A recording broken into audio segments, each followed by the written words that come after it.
As noble citizens, we must bypass a life of dormancy and vice to pursue the generative endeavor of a hard day's work. The benefits of these pursuits are not secured by chance or charity, but through the merit of your character and the firmness of your convictions. It is you who are planting the seeds of trees whose shade you know you shall never see. Hello, welcome to Broken Wind Podcast. News update.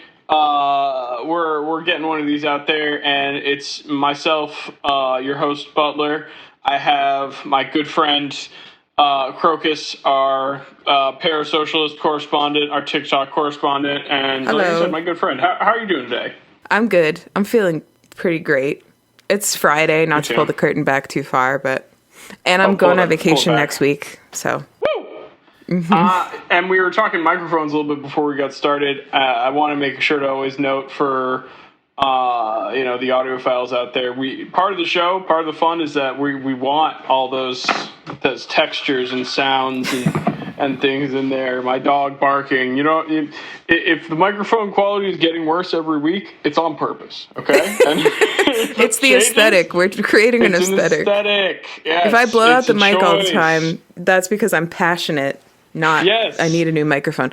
But I was thinking about getting into voice work as like a side hustle, like voiceover work, because my dad tells me I could do it.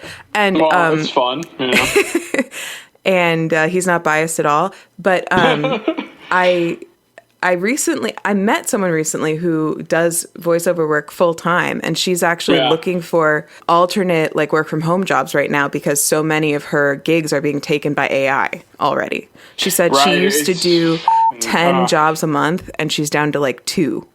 So I'm like, do I even invest in a better microphone? What result too? Like, what kind of voiceovers are we getting from that? It's like just injectification. It sounds like every time. There is invariably. You can always hear. And don't tell me it's going to get better. It doesn't get better. Never. It sounded like this since I was a kid. Literally, like they had this since I was a kid, and it was like just maybe a little less agile. Yeah, it sounded the same. There's no like inflection to it. If there is inflection, it's in the wrong place. They say common phrases in bizarre ways that no like English-speaking human would ever say. Right. Like it's just not. You can tell. Like if you're paying any attention, you can tell. Makes me mad. Or if you have, because it's one again, YouTube Shorts melting my brain in fun ways. YouTube Shorts will present you with things like there's so much AI narration on YouTube Shorts, and you'll get these things where it's like there's these people doing this thing. The story of it is this, and this is this, and you're watching it, and you're like, oh, cool, wow, and I'll get this instinct to almost be like, maybe share it or something, and then I'll be like, hang on. They got you. So it's just made up? You'll think about it for 1 second and look at it and be like, this might just be, like, the narration might be just, like, apropos of nothing. Yeah. With, like, which a lot of the times it is. So, yeah, you love to see that. You love to see the internet continuing to make us dumber. Yeah. I try really hard not to engage with AI content, like, on social media, which is very hard, and it is getting harder. But it's awful. There is this one particular guy. I'm gonna have to. It's not a. I don't know who makes it, but it's like usually they're describing like recipes or crafts, and it's like this big like stuffed dude or something that's doing the describing, but he will like the AI is so bad that it will like repeat itself constantly. It'll switch to other languages. It will just like repeat the same word over and over again, and I just like can't look away. Like it's like train wreck level bad, and I love it. Right. No, it does have a like very like Dada-esque way of making things. That can be very like Dali-esque, but like it is still like disturbing on some level too. And I'm not. The number of perfectly valid and important career paths that are going to be eclipsed by a shittier version of what they already do really sucks. So shout out to those people who are dealing with competing with AI for jobs right now directly. That is something that makes again, not to pull the curtain back too much, but I've had some uncertainty in my career recently, and just the prospect of having to deal with hiring in the world of AI assisted hiring processes made me feel like dying. Like that kind of stuff just sucks. Like, I honestly hope there's a real backlash to this in the world of like what people are buying and stuff, because it's like people have never liked dealing with a robot instead of a human being anyway. No. And it's like, oh, if we make the robot smarter and more effective and more convincing, then eventually people will get on board. And it's like, I don't think so. I actually don't. I think the opposite. I think it'll only be more annoying the more you try and make it a human being. Because even if you get to the point where you've convinced someone, eventually they'll realize, and then they'll be mad too. They'll be just as mad because they'll probably realize because it failed them in some way that a human being probably wouldn't. So it's like, I heard this terrifying story. None of this is news, so we do need to move on. But yeah, we'll get there. But I heard this terrifying story from Reddit the other day. It wasn't supposed to be scary, but it was like it's just news. It was like am I the asshole or something? Where this guy was mad at his girlfriend because every time that they would fight, she would go away and talk to ChatGPT and then come back with like an argument ChatGPT had given her about how right she was, basically. Well, ChatGPT religious like psychosis is a subject that like we had actually been discording about a little bit already, and like it is just bleak to observe. So there's your news hit. But we wanted to keep it concise a little bit today. We wanted to get into the dang news, and we're off to a great start. We're off to a great start. Well, I mean, AI is, I think, an ever-present subject to talk about. And considering we live in the scammers' golden age, AI is a perfect tool for them, too. And that's another one of those things about it that pisses me off. But speaking of scammers, like that transition, we got to talk the BBB. That's the number one news item we want to hit here. Big booty bill, as Big booty, Hassan beautiful says. bill. And the parallel of being the BBB compared to the Build Back Better bill is not lost on anyone, and its pettiness, but it's also like, I'd never heard that before. You hadn't. No. Well, either it's like, one was one was a bill that no one can really describe the effect of, and one has a very clear and powerful effect, which is to gut the last vestiges of the New Deal state in the in the U.S. and create a new kind of austerity that people haven't seen since like the Great Depression. Like it's unreal what this thing is projected to do. And it sucks. I guess I'll put that note on here for a big, beautiful bill. It sucks. So just to let the listener know, it's terrible. Butler already knows this, but I have been like, it's impossible for me to completely unplug from the news in the way that some people do, but I've been as unplugged as I get for the past like week or two. So I have been intentionally scrolling past big booty bill stuff, honestly. So there may be some stuff that I'm hearing for the first time here today. Yeah. Although, I was like, I did hear it explained like how the whole like, what is it called, a reconciliation bill works, and like how like it's the same thing that did happen with the Build Back Better bill, right? It's like this one time that they don't have to get that they don't have to deal with the filibuster, essentially, like right? So exactly. If they can prove, or if they can like justify that all the things are like budget related, which I think they did with a lot of bullshit.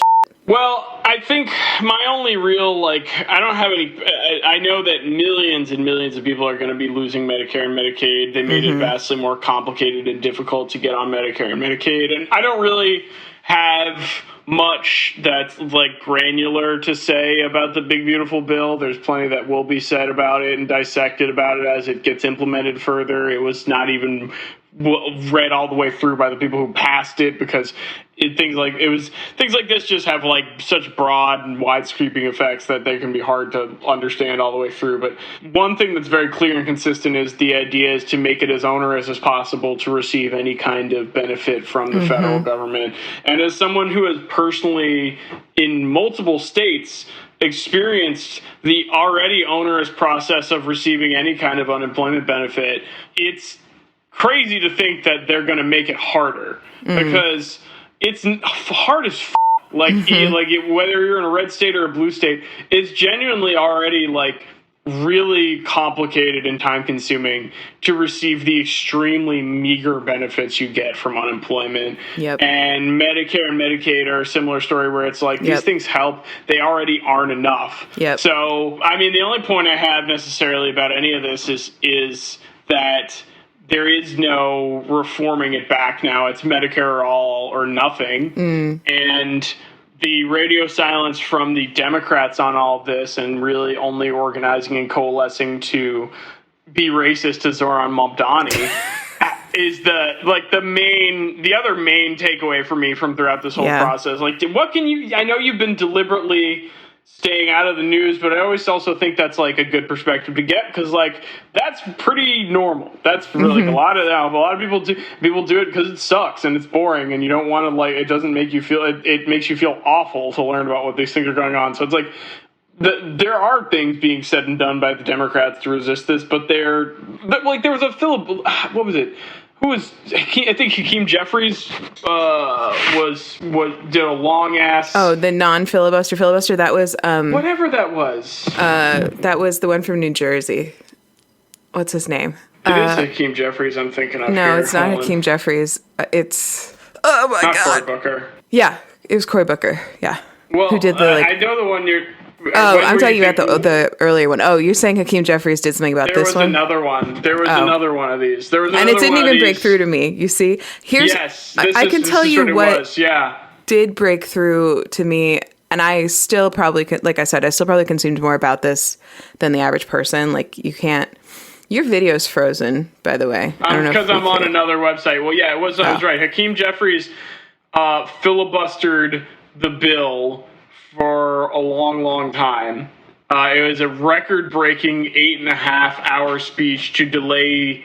Oh no, Kevin McCarthy did that.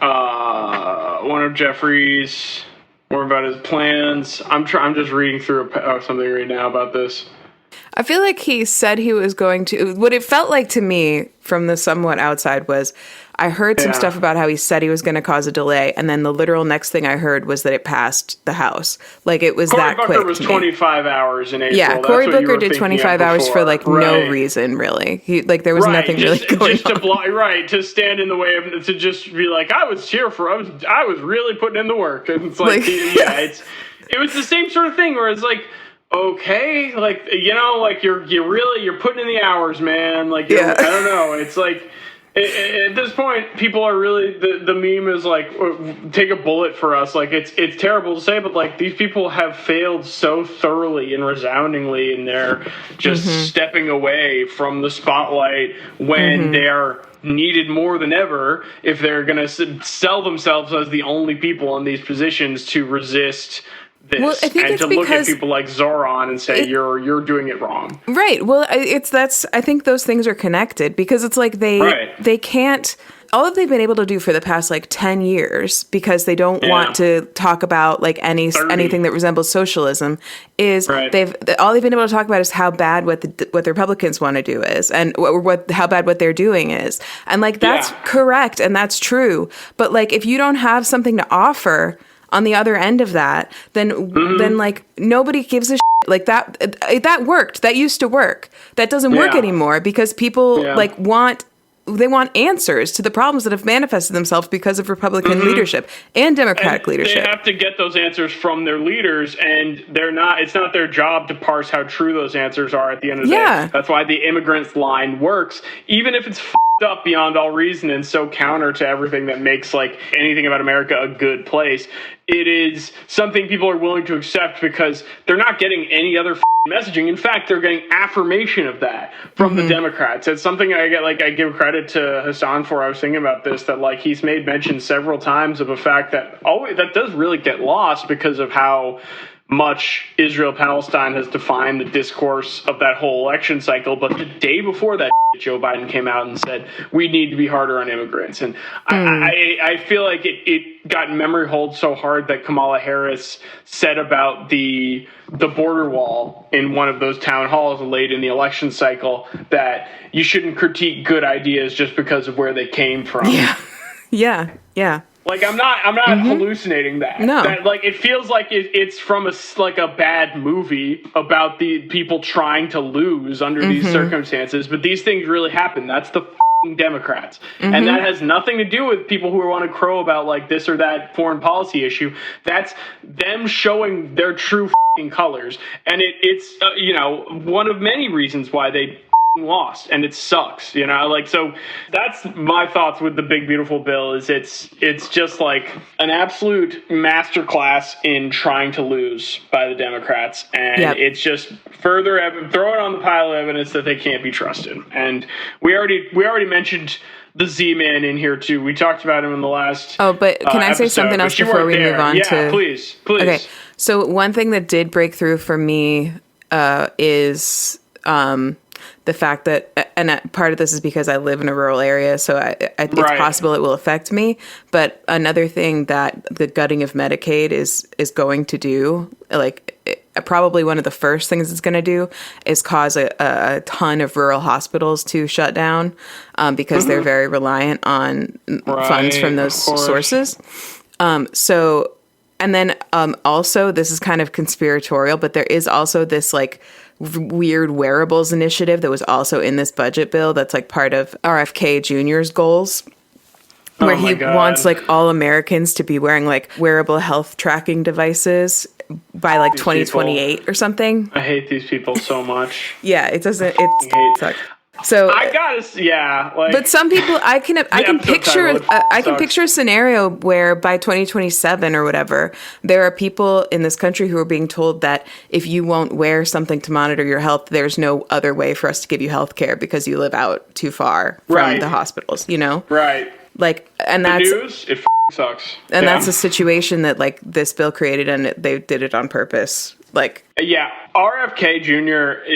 I don't want to get on the tangent of this, but like, he is. I'm pretty news brained, but I have a hard time. He's one of those characters that if I like zone in too much on like what he's getting up to and all that, like it really like it makes it hard. Like, I have to like just kind of like take myself out of it because it sucks so bad. It's so depressing. The kind of like current it's churning. The kind of like it's such a weird like different strain that found its way from outside of the MAGA movement into the MAGA movement like fairly seamlessly, and has just experienced like this really, it's like it metastasized. Yes, like, it is. It is, and like that's another thing that keeps like, happening with the MAGA awful. movement that is very different from what's happening on the left, and it's very it's dangerous very because they're in its own way. Yeah. Like they're just eating these like insane people. Like people get shunned from modern society, and then they get eaten up by MAGA, and then they grow their coalition,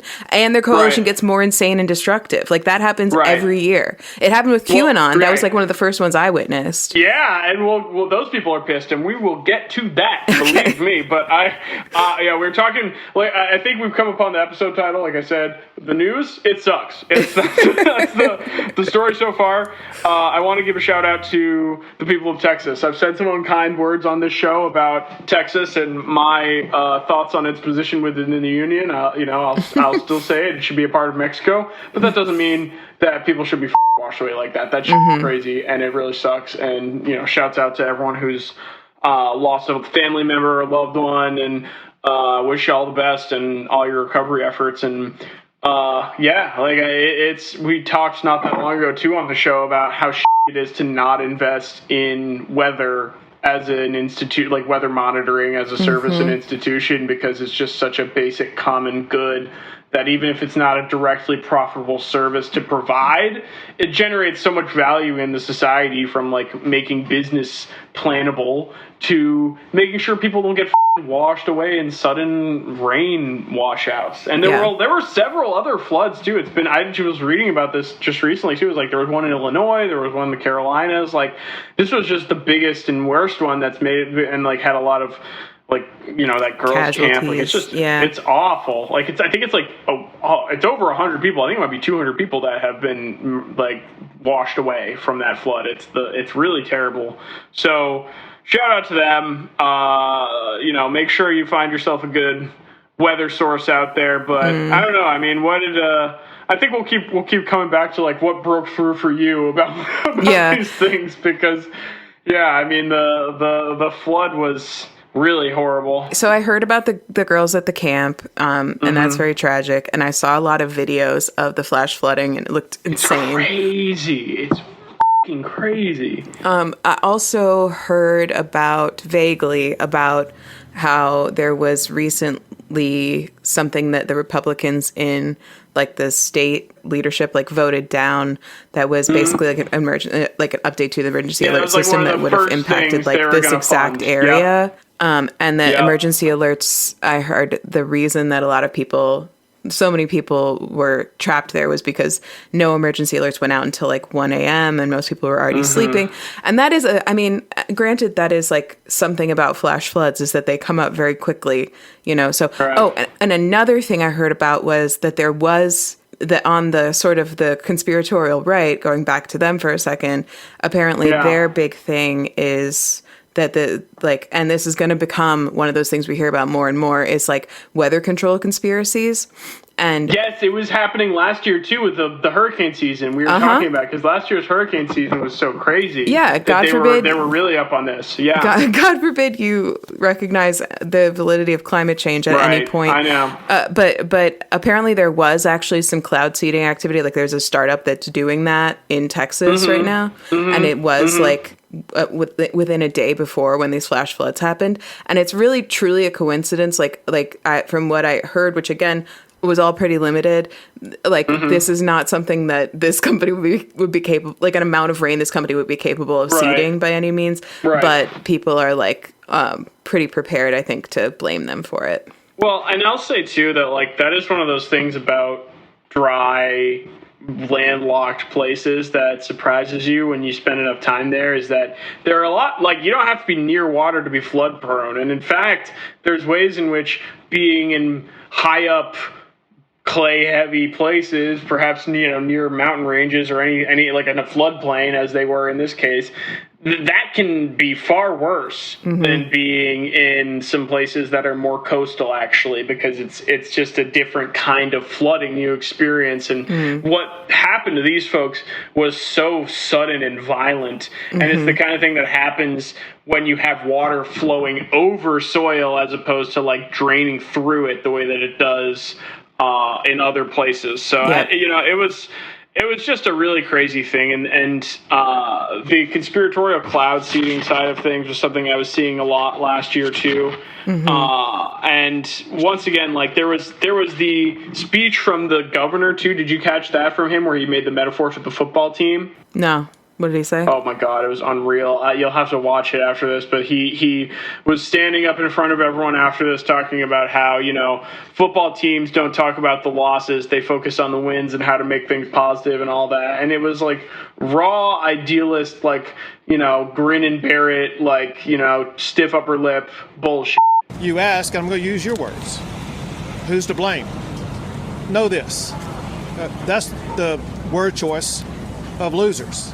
Let me explain one thing about Texas, and that is Texas, every square inch of our state cares about football. You could be in Hunt, Texas, Huntsville, Texas, Houston, Texas, any size community, they care about football. Every football team makes mistakes. The losing teams are the ones that try to point out who's to blame. The championship teams are the ones that say, don't worry about it, man, we got this. We're going to make sure that we go score again, that we're going to win this game. The way winners talk is not to point fingers. They talk about solutions. What Texas is all about is solutions. That's even worse than don't politicize the tragedy. I can't believe that. Nightmarish. We should never talk about. Oh my God. It's horrible to listen to, because a theme, pulling back the curtain once again, me and Vane recorded an episode earlier today where we talked about a lot of things, including idealism, and it's the mind over matter group. It's I'm a big believer in the power of the human mind and faculty, but it is a dangerous thing to be way overly optimistic. People die from that every day, and that's part of what happened in Texas, unfortunately, is not just people being, denialists. It's their psychotic optimism led to this. And it sucks to have to say that.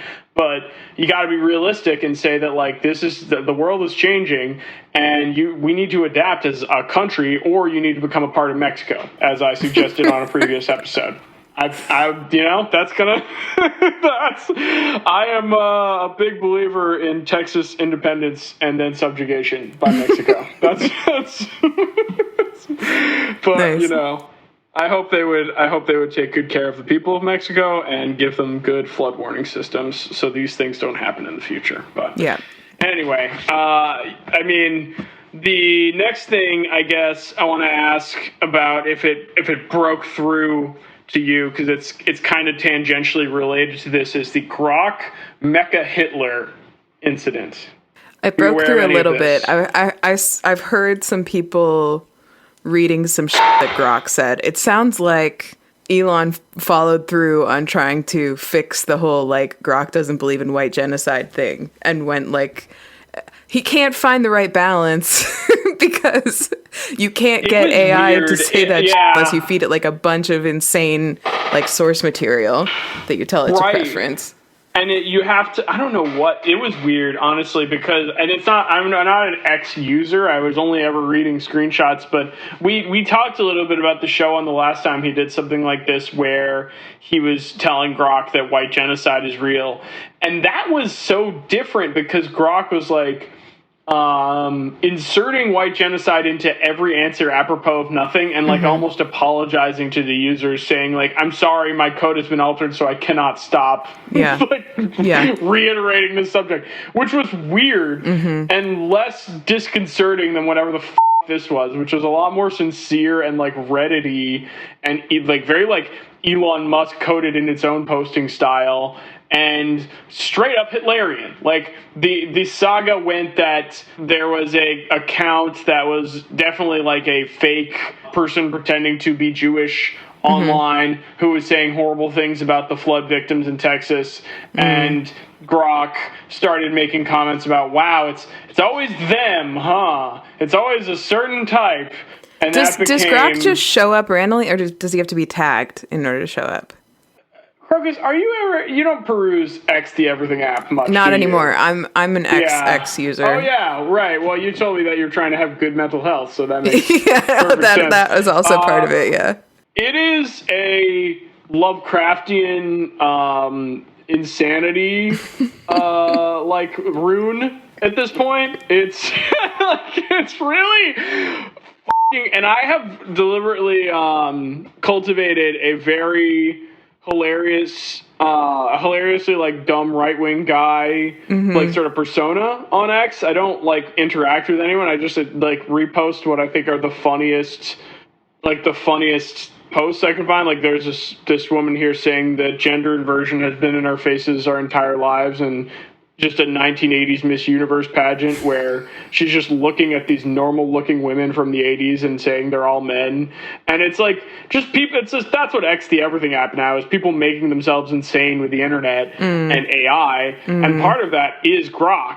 And I'm not joking when I say that, like, every single post has people showing up being like, Grok, what is this? Grok. Or like, people are constantly using Grok to do the thinking for them of how to enjoy X the Everything app, which is a level of laziness and stupidity that's hard to like imagine.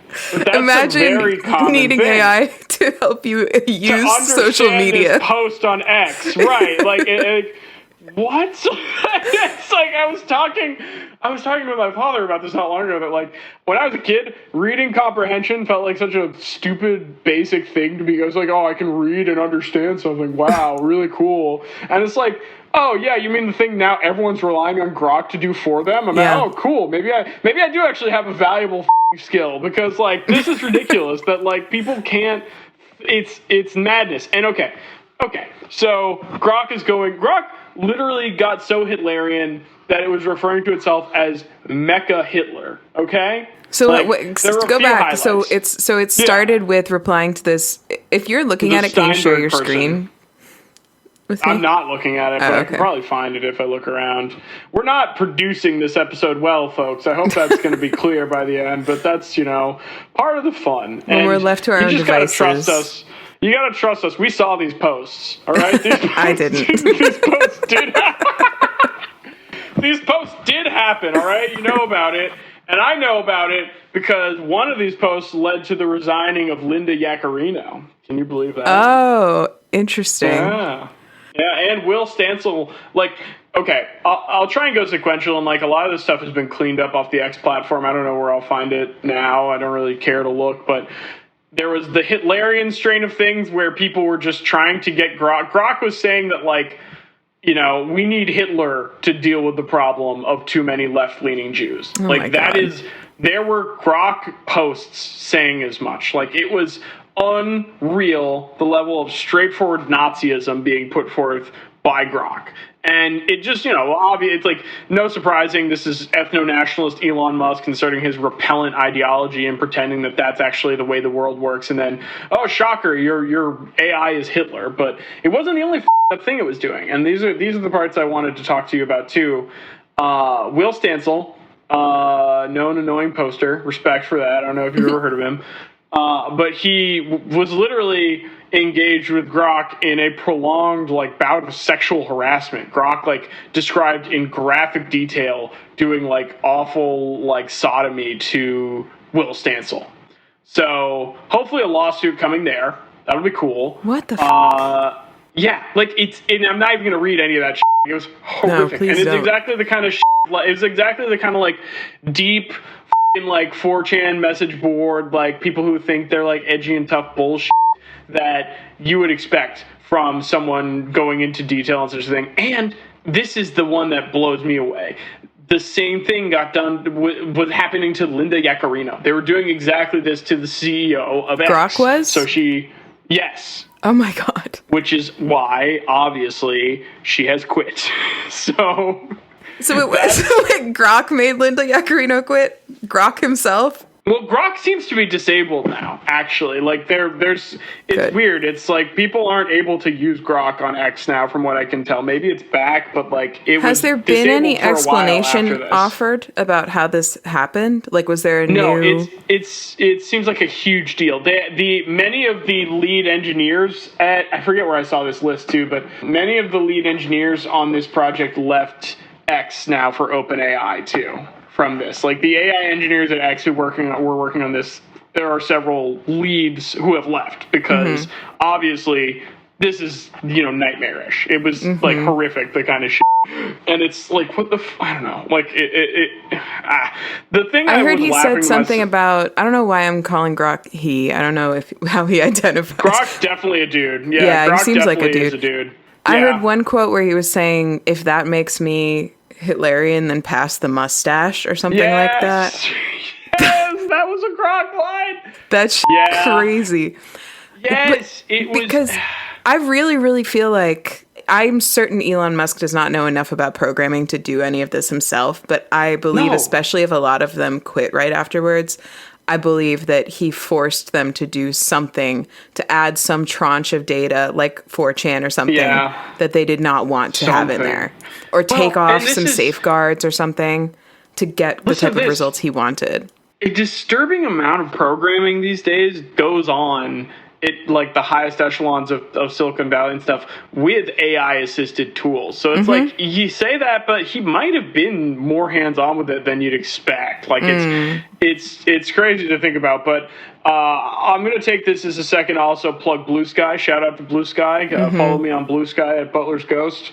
I am on there. Great website, increasingly relevant, and there's been a few posts that have broken containment from Blue Sky onto X throughout this news cycle too. So we're going to talk about that actually. Oh yeah. And this is we're getting to kind of one of those things, but I wanted to say one more thing about X going. It was referring to itself as Mecha Hitler too. I think I mentioned that, but that was another thing that like repeatedly really did happen. Repeatedly calling itself Mecha Hitler. Yes, it is unreal the way that this thing went off. And I just wanted to say that I can't, like, Linda Yaccarino, if you're listening, please explain to me why you would let this dumbass bullshit AI talk to you like that for the company you work for, which you then leave correctly and you don't delete your X profile?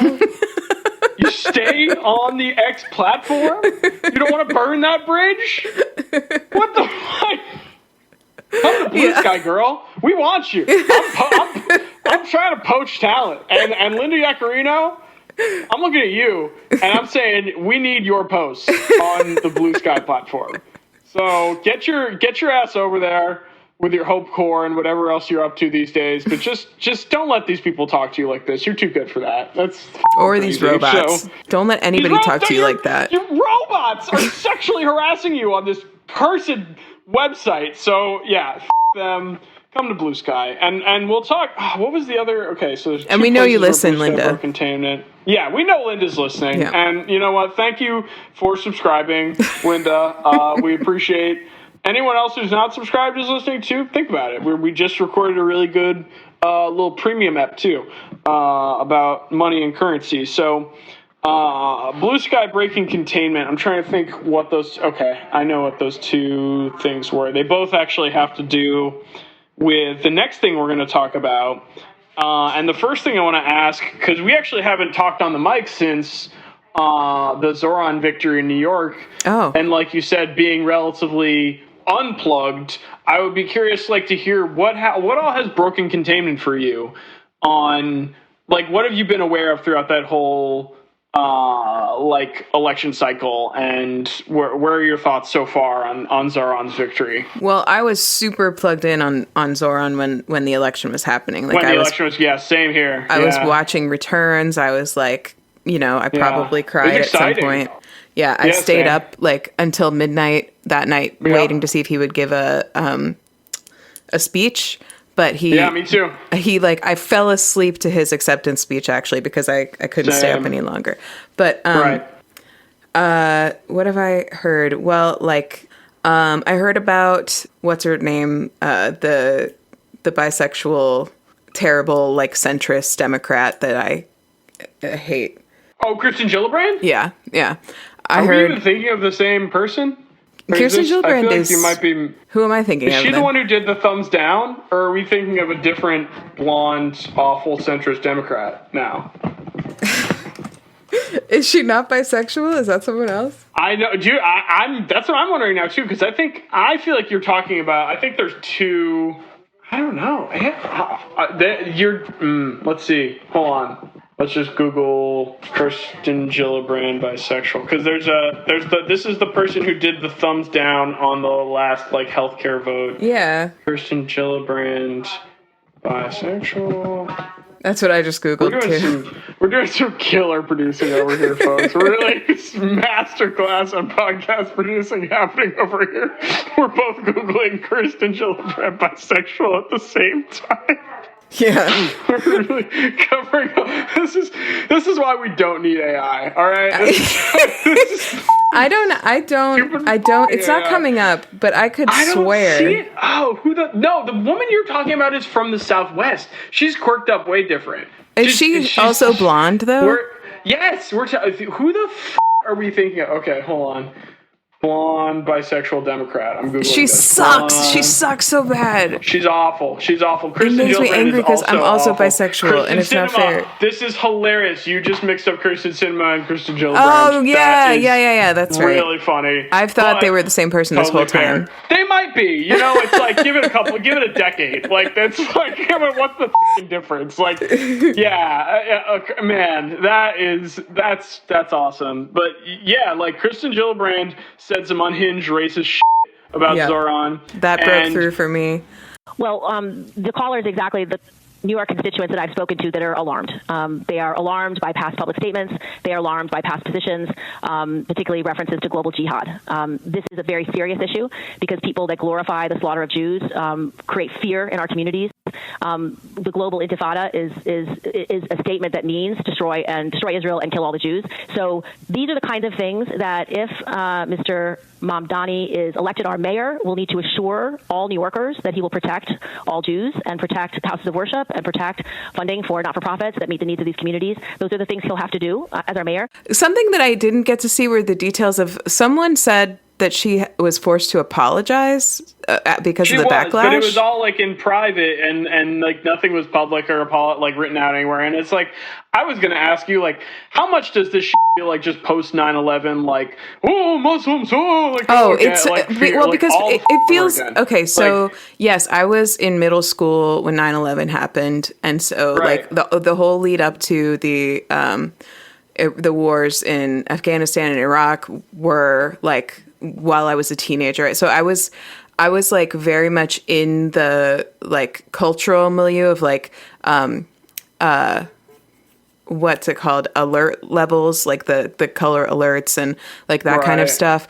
And I still had some very right-leaning influences in my life, both in the media and in my personal life. So I was buying into a fair bit of it. I was stupid, like I still am stupid, but I was ignorant and stupid then. So like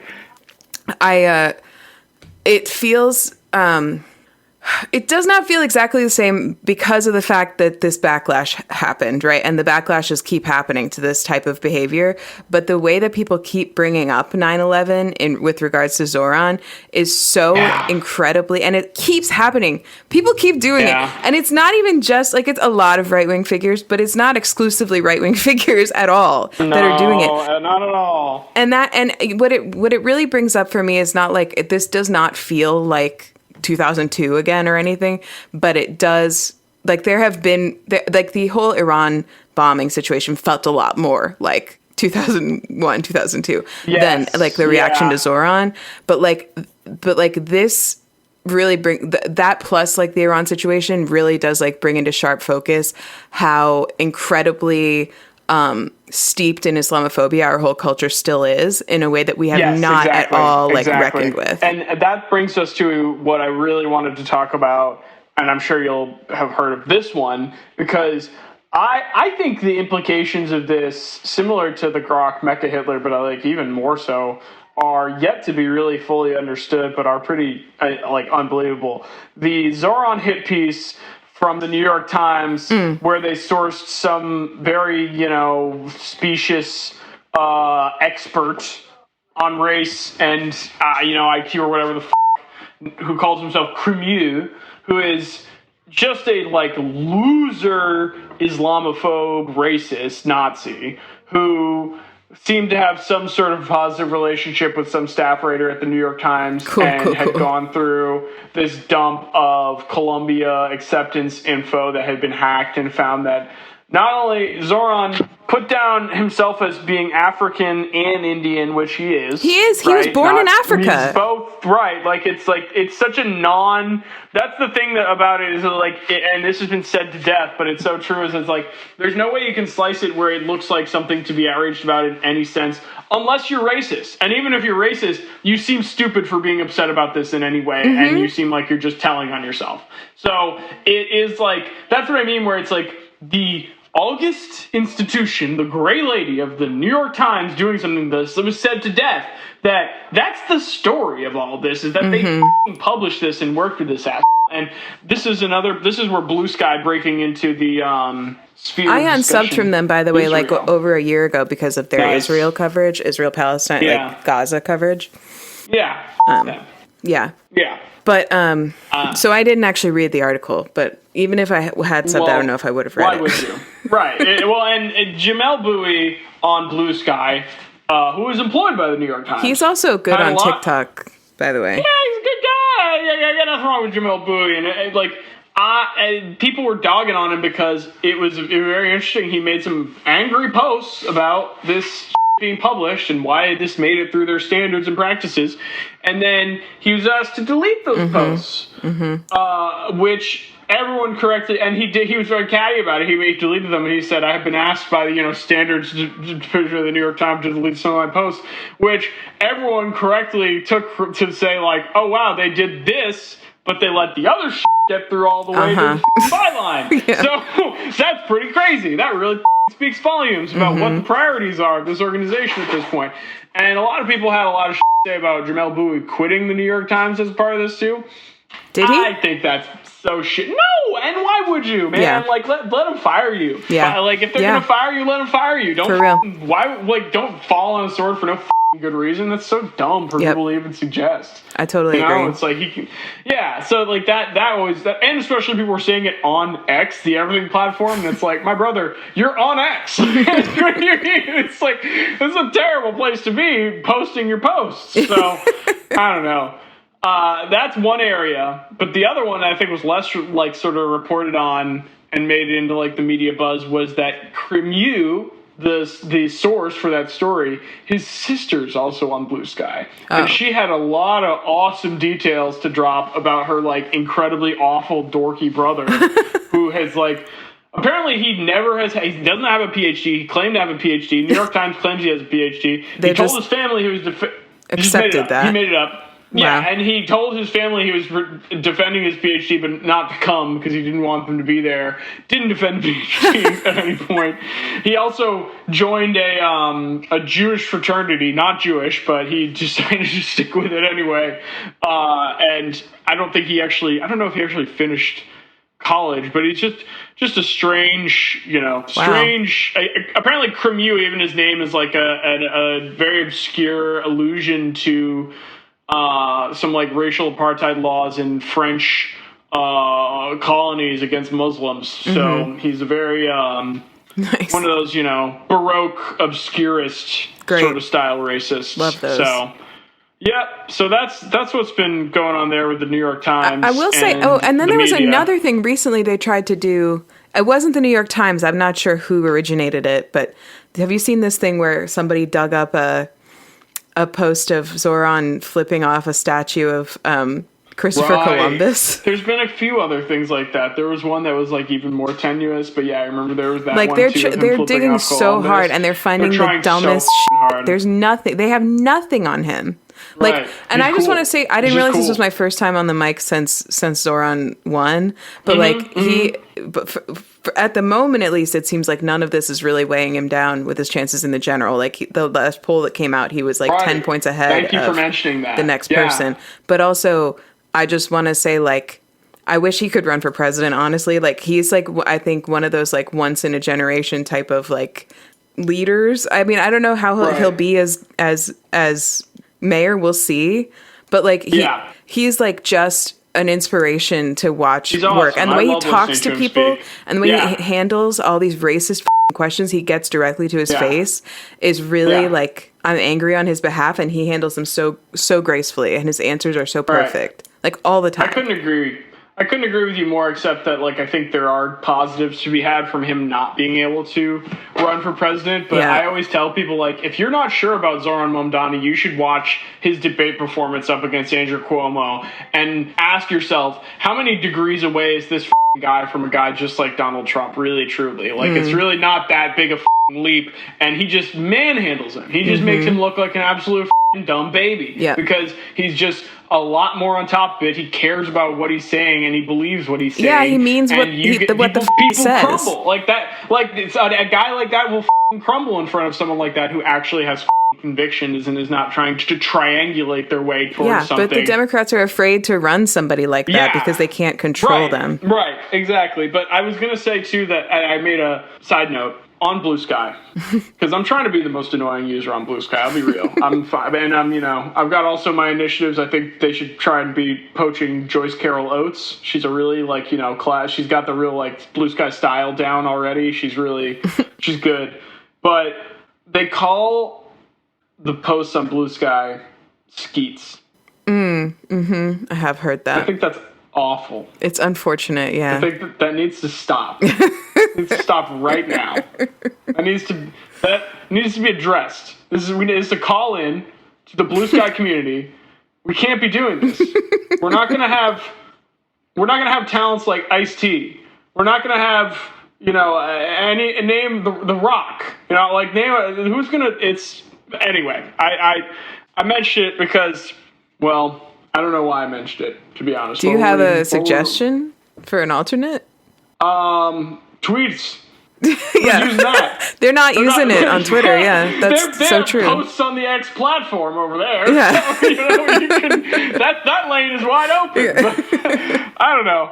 I love that. I forget why I went down that sidebar, but I do have a nice little outline here. Did you have anything else you wanted to say about this New York Times hit piece and Zoran before we move on from that? I'm just pleased with how many people that I care about like saw right through it.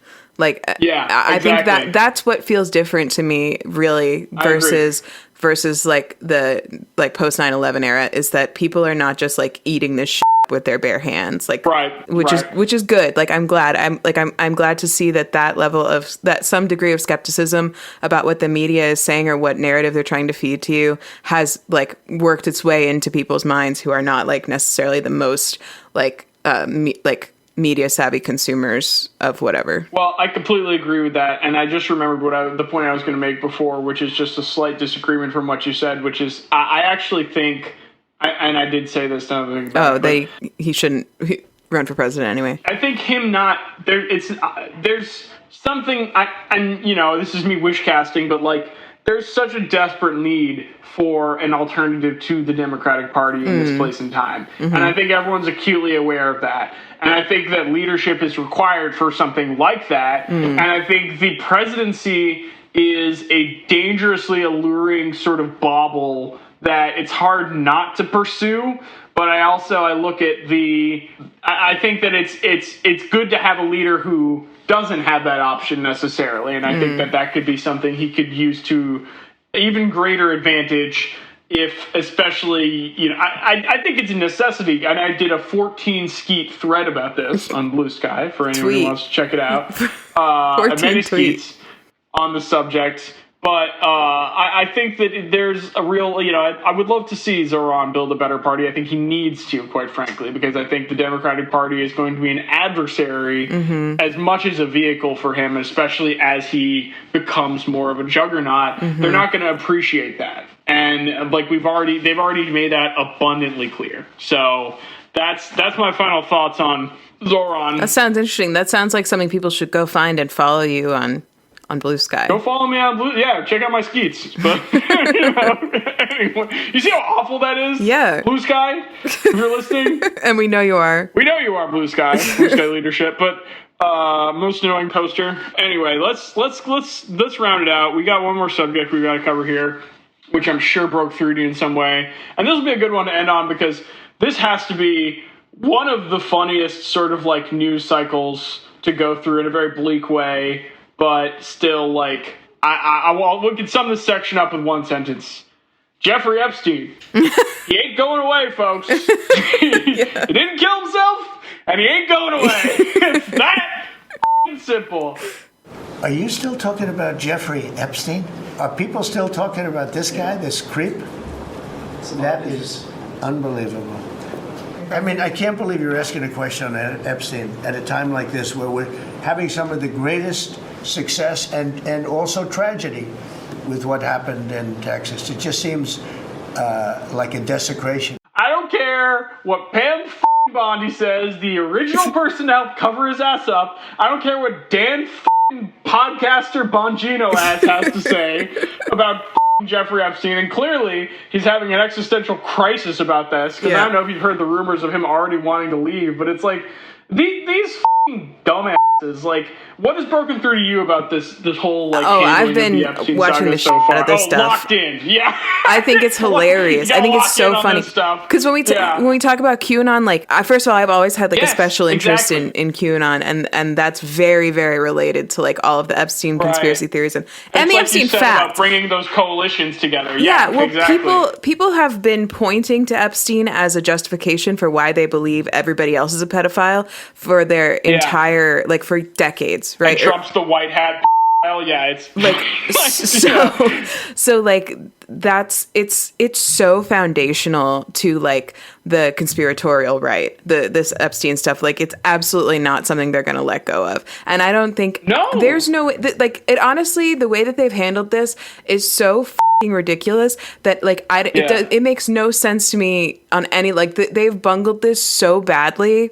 Like, it's been incredible. It's been breathtaking. It's like even before this latest incredibly baffling move, the binders to influencers was a baffling move. Yeah. Like, it made no sense under even the most generous interpretation. It was a stupid thing to be doing. Even if Donald Trump is not the person who has been photographed with Jeffrey Epstein more than any other human being on Earth. Which he is. Even if that weren't the case, right? This would be not the thing you would want to be drawing everyone's attention to if you just have let to be it fade. this Like, country. Biden did that with Right. 3/4 of the shit he promised. He just never mentioned it again, and people, like, forgot. It's like, did Pam Bondi think this was going to be a winning issue? Like, that was so crazy. And to say it was phase, I'm going to pull up one particular actual tweet that we can look at on this, but to say it was phase 1,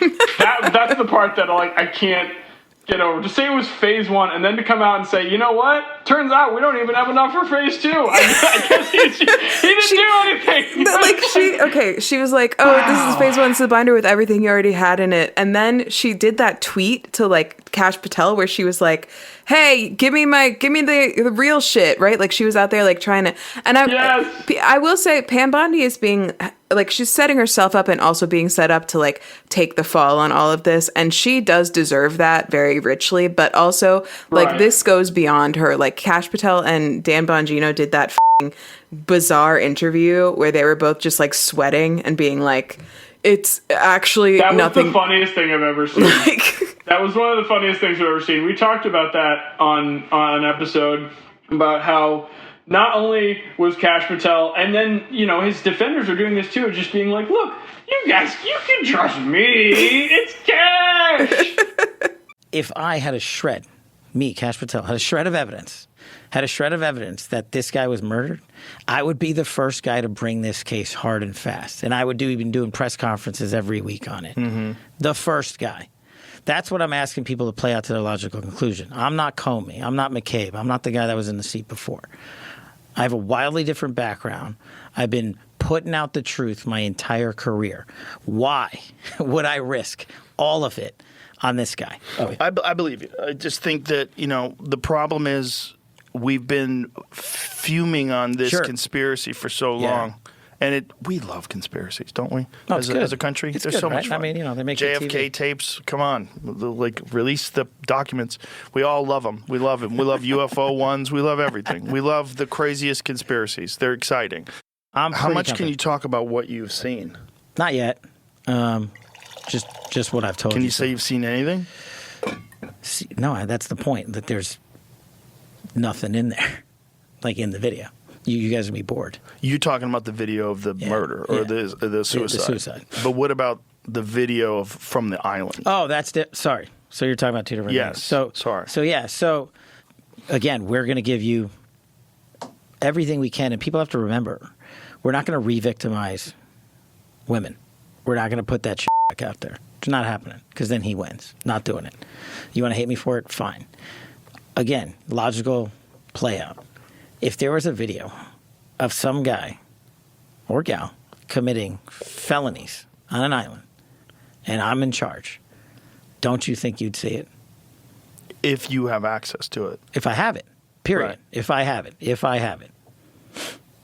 So where else would it be? Right. If you have it. Right. But you can't say that you have it. No, we're giving you everything we have. So far.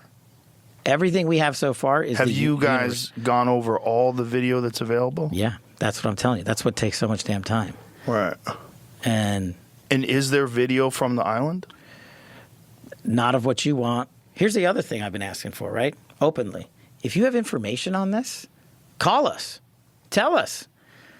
The best resource we have is the American people in the world. Right. Get me the tail numbers. Get me the flight. Get me new information, and I will run that down. So this narrative might not be accurate, that there's video of these guys doing this. Exactly. Is it possible that the video was taken and destroyed? Well, you're talking about, decades worth of stuff, right? Remember, we have what we have pursuant to lawful search warrants and authorities from the case that was done however many years ago it was done. That's what we have. If other people have other stuff and they want to give it to us, bring it. Have you guys reviewed everything that you have? Almost. Yes, we have, and now we're figuring out how to Right. Put it out.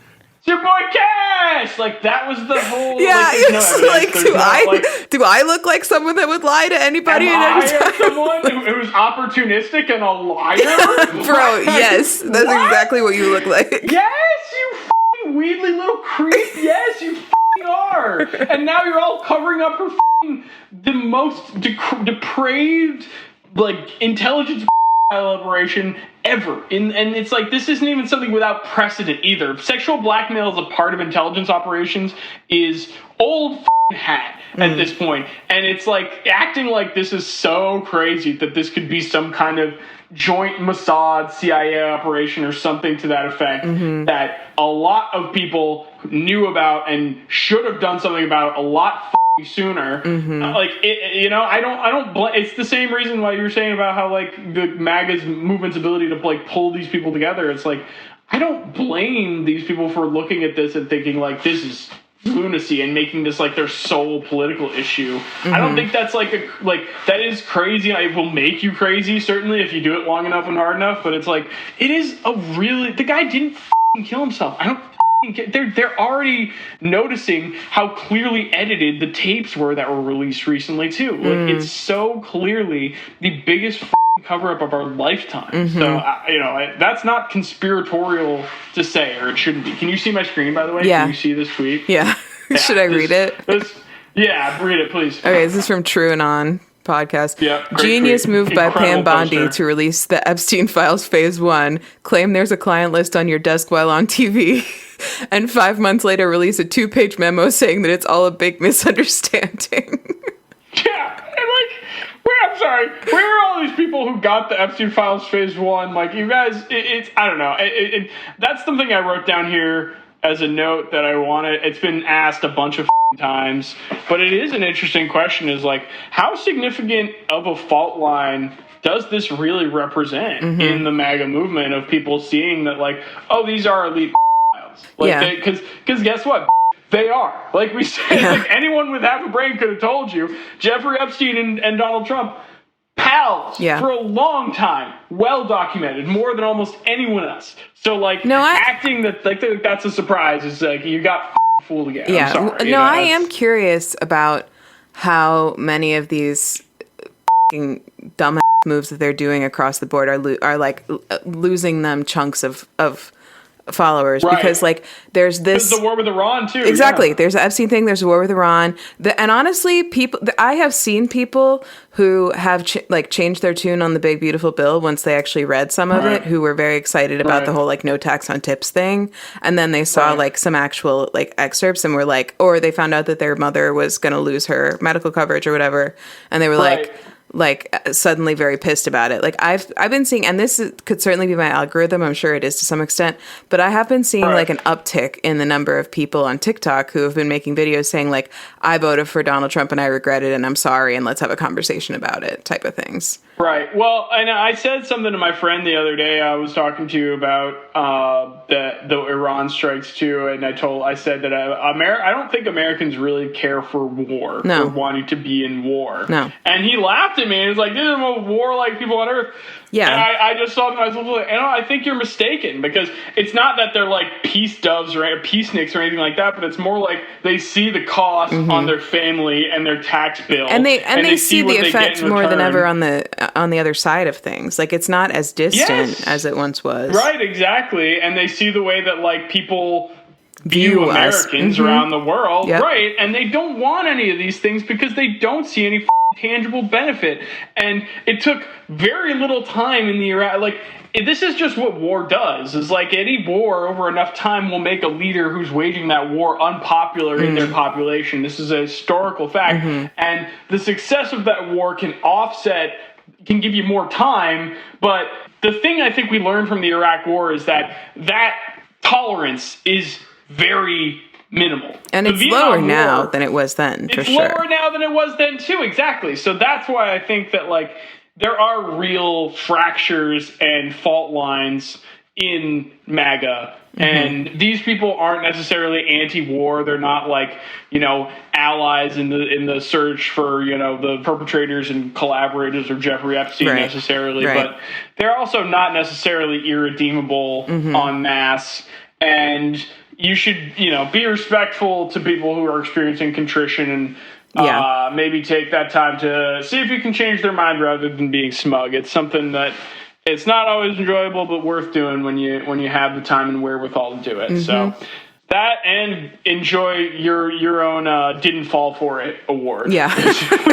we all should get one of those. But yeah, I don't know. Do you have any other thoughts on that besides Jeffrey Epstein didn't kill himself? Jeffrey Epstein didn't kill himself. He definitely had clients, and maybe even a list of them. Who knows? And we've all fallen for shit in our lives. So this is actually like a big thing. I think is like I think our reaction on the left to people changing their minds needs to improve a lot really quickly. Yeah. Or we're not gonna. I have no problem admitting I was a Louise Mensch head back in the early Russia days. Yeah, right. And I do think that the like reaction to Russiagate sort of looms large too, where it's like it does involve some contrition on stuff that we might still feel spiritually right about, but at the end of the day, like there's no real substantive evidence of stuff like that. That people still do take that very personally, even if it's like just being up in their feelings and it's all a bunch of nonsense. And the leadership certainly does too, and that's part of why they've like behaved the way they behaved. But we're getting off on different tangents here. We're having fun. Jeffrey Epstein didn't kill himself. That's something we can definitely. You can take that one to the bank.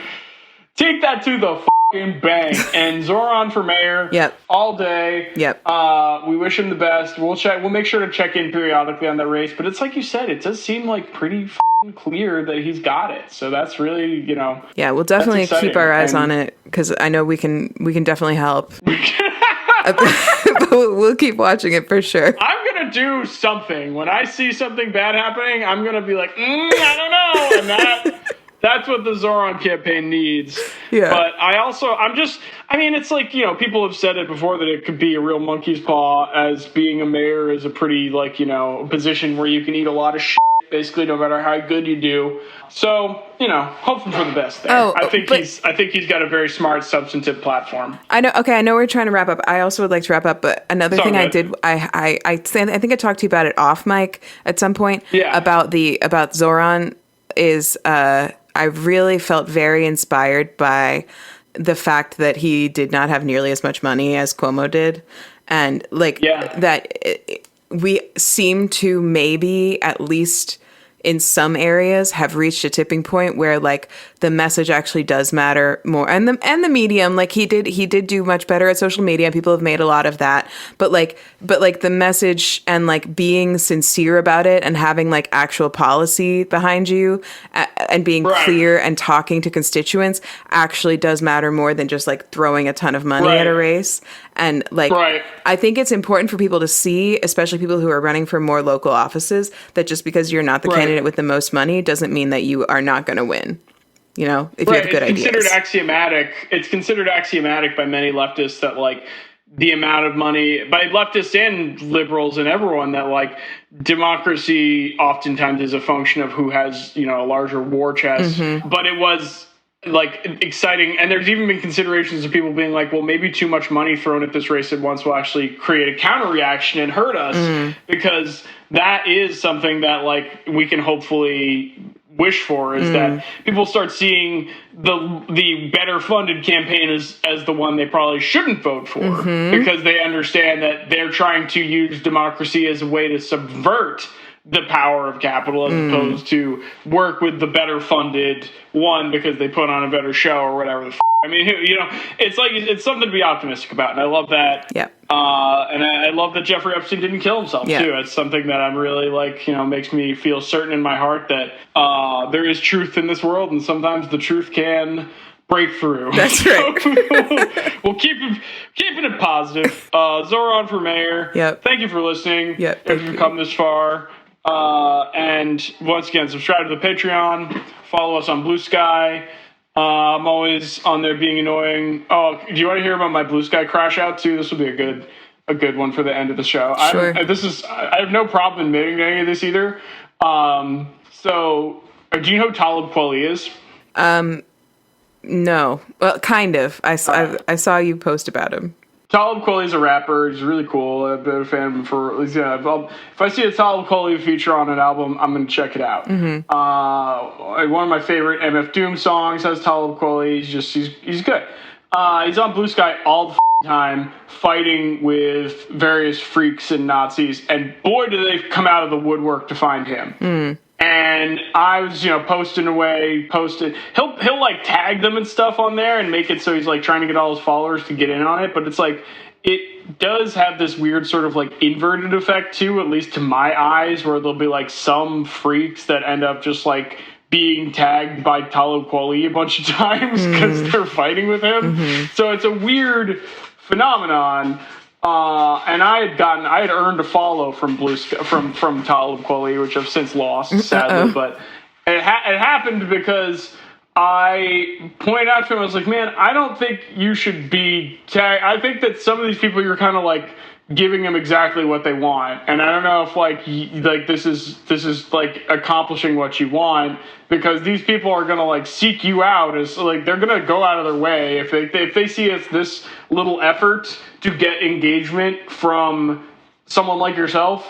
They're gonna do that, and it's like you see these accounts will be like very low effort, like very new accounts that he'll be like, this is a Nazi, and it's like I respect that, but I made this comment and he disagreed with me, and people we got into disagreements, and I never was like digging my heels in any more so than I felt was necessary. And like at the end of the day, it's like I was not trying to like inform how he handles his own social media. I just felt like it's like you are someone who's born in 1975. I'm someone who's born in 1993. I have maybe a different appreciation of how some of these things get used, especially by like weird internet Nazi freaks. And I wouldn't blame someone with a music career and a family for not being as up on these the way these people function. So I got into this spat, and it was relatively cordial, and I decided, I was just like, I'm going to disengage. I made my point. You disagreed with me. You're still following me, whatever. And then I was like still watching him like get into all these people. And at some point I made the comment of like, I feel like these people are kind of treating him like a lol cow. And other people showed up. I was like, yeah, they are. And these were like shit that didn't want to agree with me. So I was like, oh, and I realized like I shouldn't have said that. That was like, so that's my L, is that I referred to Talib Kweli as a lol cow and had to apologize, which I'm fine with having on my L's. I think that's funny, but he also unfollowed me. But this is a moral of the story here too. I'm still following him, and I'm still watching him quibble with people who are blocking me, right? But not blocking Talib Kweli. So it's like, it is a problem. But that's my little. Thanks for coming to the Blue Sky detour here. That was the Blue Sky update. But, interesting. I'll have to follow him and watch that. No, give him a follow. It's a fascinating phenomenon, and there's not that many active famous users on Blue Sky, so he's fun. But yeah, hey, we're gonna head out. It's just once again, thanks for listening to the show. Thanks for coming to the Blue Sky Corner. And yeah, have a great time. Linda, thanks for listening too. You're awesome. Yeah. And please come on Blue Sky. We need you on the platform. So all right. Bye everybody. Okay, bye.